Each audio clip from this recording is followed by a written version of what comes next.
നമുക്കൊപ്പം റവന്യൂ വകുപ്പ് മന്ത്രി കെ രാജൻ കൂടി ചേരുന്നത്. Very good morning minister. Very good morning.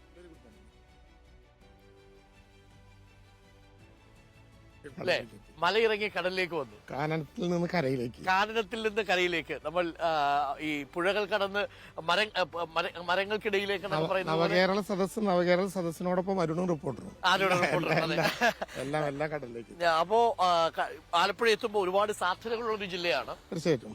ഞാനിപ്പോ പറയായിരുന്നു, പണ്ട് ഈ കിഴക്കിന്റെ വെന്നീസ് എന്നൊക്കെ ഉള്ളൊരു വലിയ പാരമ്പര്യമാണെങ്കിൽ വർത്തമാന കാലത്തിലും അനന്ത സാധ്യതകളാണ്. സമുദ്രത്തിനേക്കാൾ താഴെ നിൽക്കുന്ന ഒരു ജില്ല എന്ന നിലയിലുള്ള ദുരന്ത പ്രശ്നങ്ങളും സ്വാഭാവികമായിട്ടും ഉണ്ട്. പക്ഷെ നമ്മുടെ ആ ദുരന്തങ്ങളെ മറികടക്കാൻ കഴിയുന്ന വിധത്തിൽ തണ്ണീർമുഖത്ത് വന്ന പൊഴി തുറക്കാൻ കഴിയുന്ന സംവിധാനവും, അതുപോലെ തന്നെ 2 തവണ കുട്ടനാട്ടിൽ നമുക്ക് വലിയ ദുരന്തം കക്കിയൊക്കെ തുറന്നു പോന്നപ്പോഴും കുട്ടനാട്ടിൽ വലിയ വെള്ളം കെട്ടിക്കിടക്കാൻ പറ്റാത്ത വിധത്തിൽ നമ്മളിവിടെ തുറന്നിട്ടുള്ള ഷട്ടറുകളും 20 ഷട്ടറുകൾ തുറക്കാൻ, സമുദ്രത്തിലേക്ക് തുറക്കാൻ കഴിയുന്ന അവസരമൊക്കെ ദുരന്ത നിവാരണ കാര്യത്തിൽ ആലപ്പുഴ നല്ലതുപോലെ മുന്നോട്ട് പോയിട്ടുണ്ട്. ഈ കുട്ടനാട് പാക്കേജ് എന്നുള്ളതാണ് പലപ്പോഴും ഒരു വലിയ പ്രതിസന്ധിയായി നിൽക്കുന്നത്. അതിനിയെങ്കിലും സാധ്യമാകുമോ എന്ന ചോദ്യം പലതവണ ആവർത്തിക്കുന്നു. കുട്ടനാട് പാക്കേജിന്റെ അതുമായി ബന്ധപ്പെട്ട പ്രവർത്തനങ്ങൾ നല്ലതുപോലെ പോകുന്നുണ്ട്. പക്ഷെ ചെറിയ ചില പ്രയാസങ്ങൾ കുട്ടനാടിനെ സംബന്ധിച്ചിടത്തോളം ഉണ്ട് എന്ന് നമുക്കറിയാം. ഞാൻ നേരത്തെ പറഞ്ഞതുപോലെ സമുദ്രത്തിനേക്കാൾ താഴെ നിൽക്കുന്ന ഒരു ജില്ലയിലെ പ്രയാസങ്ങൾ തന്നെയാണത്. നമുക്ക്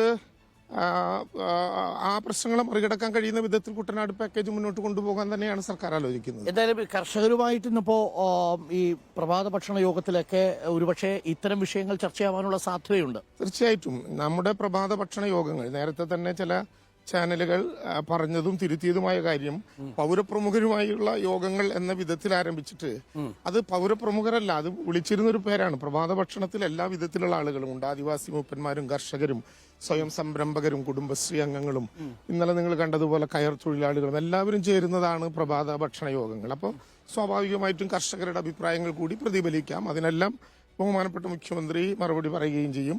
പ്രഭാത ഭക്ഷണ യോഗങ്ങളിൽ കാണുന്ന ഒരു സന്തോഷം ആളുകൾക്ക് പറയാനുള്ളതെല്ലാം പറയാനുള്ള ഒരു വേദിയായി അതിനെടുക്കുന്നുണ്ട്. ഏതെങ്കിലും ചില പ്രമുഖർ മാത്രമല്ല, എല്ലാ വിധത്തിലുള്ള ആളുകളും അതിൽ ചർച്ചകളിൽ പങ്കെടുക്കുന്നുണ്ട്. അതുകൊണ്ട് തന്നെ സമൂഹത്തിന്റെ ഒരു പരിച്ഛേദം അവിടെ ഉണ്ടാകും. അത് സ്വാഭാവികമായിട്ടും ഗുണകരവുമാണ്, സ്വാഗതാർഹവുമാണ്. ആലപ്പുഴ ജില്ലയിലേക്ക് വന്നാൽ ഒട്ടേറെ പ്രശ്നങ്ങൾ, അതായത് ഇപ്പോൾ കർഷകരുടെ പ്രശ്നങ്ങൾ, ടൂറിസം സാധ്യതകൾ, മത്സ്യത്തൊഴിലാളി തീരമേഖലയിലെ വിഷയങ്ങൾ, ഇതെല്ലാം പരിഗണിച്ച് മാത്രമേ ആലപ്പുഴയ്ക്ക് ഒരു സമഗ്രമായിട്ടുള്ള വികസന പദ്ധതി പറയാൻ പറ്റൂ. നമുക്ക് വളരെ അഭിമാനപൂർവ്വം പറയാവുന്ന ഒന്നാണ് നമ്മളുടെ ഇടതുവശത്ത് കാണുന്ന ഈ വലിയ. അതെ, നേരത്തെ ഈ ഫ്ലൈ ഓവർ വരുന്നതിന് മുമ്പുള്ളൊരു കാലത്ത് നമ്മളെല്ലാവരും ഈ തീരത്തുണ്ടായിരുന്നു. ഞാൻ നേരത്തെ നടന്ന ഒരു ഉപതെരഞ്ഞെടുപ്പ്, അരുൺ ഓർമ്മയുണ്ടാകും, കൃഷ്ണപ്രസാദ് ഞങ്ങളുടെ സ്ഥാനാർത്ഥിയായിട്ട് മത്സരിച്ചൊരു ഉപതെരഞ്ഞെടുപ്പ്. അതിൽ ഈ തീരത്ത് ഒരു 1.5 മാസക്കാലം ചുമതലയെടുത്ത് പ്രവർത്തനം നടത്തിയ ഒരാളാണ്. അന്ന് അവരുടെ ഒരു വലിയ ആഗ്രഹമായിരുന്നു ഇവിടെ ഈ ഫ്ലൈ ഓവർ സാധ്യമാക്കുക. എത്രയോ കൊല്ലത്തെ പഴക്കം ഈ ഭൂമി ഏറ്റെടുക്കലും അതിന്റെ നടപടിക്രമങ്ങളുമായി ബന്ധപ്പെട്ട് ഈ ഫ്ലൈ ഓവറിന് പറയാനുണ്ട്. പക്ഷെ അതിനെ മറികടന്നുകൊണ്ട് ഈ ഫ്ലൈ ഓവർ നിർമ്മിക്കാൻ കഴിഞ്ഞു എന്നുള്ളത് കഴിഞ്ഞ ഗവൺമെന്റിന്റെ കാലത്ത് വളരെ പ്രധാനപ്പെട്ട നേട്ടങ്ങളിലൊന്നായി ആലപ്പുഴ ഏറ്റുവാങ്ങുന്നുണ്ട്. ആലപ്പുഴയിൽ നിന്ന് പത്തനംതിട്ടയിലേക്ക് പോകുമ്പോൾ ആലപ്പുഴയ്ക്ക് എന്തെങ്കിലും പ്രഖ്യാപനങ്ങളോ ആലപ്പുഴയ്ക്ക് വേണ്ടി എന്തെങ്കിലും പദ്ധതികളോ ഈ നവകേരള സദസ്സിന് സംഭാവന ചെയ്യാൻ കഴിയുമെന്ന് ഇപ്പോഴും വിശ്വാസമുള്ളൂ. കാരണം ഇന്നലെ ഞാൻ സംസാരിച്ചവരൊക്കെ പറയുന്നത് ഓരോ ജില്ലയിലും എത്തുമ്പോൾ പല പല പ്രശ്നങ്ങൾ പറയുന്നുണ്ട്. ഇപ്പം റബ്ബറിനെ കുറിച്ച് പറഞ്ഞു, പാലായിലേക്ക് എത്തുമ്പോൾ മത്സ്യത്തൊഴിലാളികളെ കുറിച്ച് സംസാരിക്കുന്നുണ്ട്. അപ്പോൾ ആലപ്പുഴ കടന്നു പോകുമ്പോൾ അങ്ങനൊരു പദ്ധതിയെക്കുറിച്ച്, ആലപ്പുഴയുടെ അടുത്ത ലെവൽ ഓഫ് വികസനം എങ്ങനെയായിരിക്കണം എന്നുള്ളതിനെ ഈ ആലപ്പുഴയിൽ മാത്രമല്ല, കാസർഗോഡ് മുതൽ ആരംഭിച്ച പ്രഭാത ഭക്ഷണ യോഗങ്ങളിൽ ഉയർന്നു വന്ന വിഷയങ്ങൾ പൂർണ്ണമായും ആ കേവല വിഷയങ്ങളായി അവിടെ തന്നെ അവസാനിക്കുകയല്ല. മുഖ്യമന്ത്രി പറഞ്ഞ അവസാനിക്കുകയല്ല.